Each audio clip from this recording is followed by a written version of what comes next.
व्यर्थ के बकवाद करने वाले लोगों की तरफ मत देखो, ये क्या कह रहे हैं, क्या बोल रहे हैं, और तुम भी व्यर्थ का बकवाद मत करो।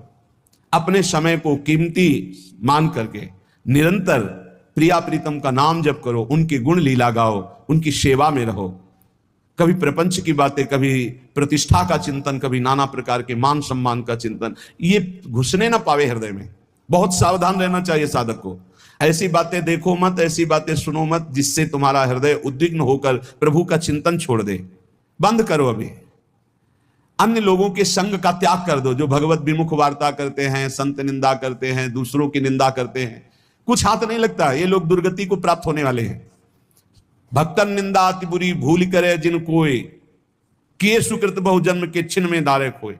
पर निंदा के किए ते नहीं आवत नहीं कछुआत, मूर्ख पर्वत पाप को ले चल अपने साथ। तो अलम कश्यापि संगत्या, ऐसा संग मत करो जिनके पास बैठने से भक्त निंदा, जन निंदा, भगवत निंदा हो। ऐसे से दूर रहो, अलम बंद कर दो ऐसे लोगों का संग।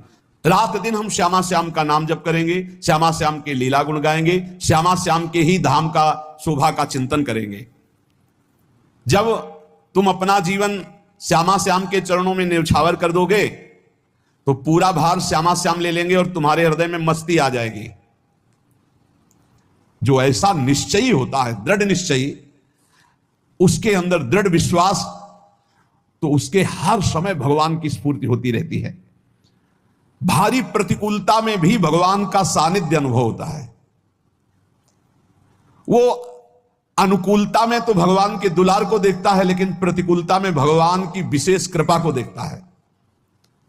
ये संयोग, ये वियोग, संसार की ये द्वंद्वमयी वृत्तियां भक्तों के हृदय में नहीं चुभती। आए की हुज्जत नहीं, गए की तलाश नहीं, क्योंकि नित्य संयोग भगवत स्मृति के प्रभाव से प्रभु का रहता है। शोक, विषाद बहुत ध्यान देने योग्य विषय है।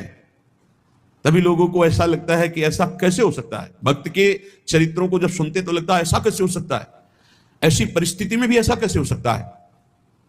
क्योंकि तुम मानसिक बुद्धि से युक्त हो और वो भागवतिक स्थिति से युक्त है, इसलिए तुम उसको पार पा ही नहीं सकते।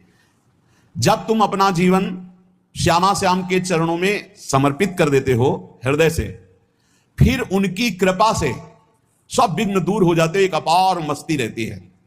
नहीं तो शोक, विषाद, दुख, क्लेश, कष्ट, संताप, भय, उद्वेग, ये सदैव सताते रहते हैं।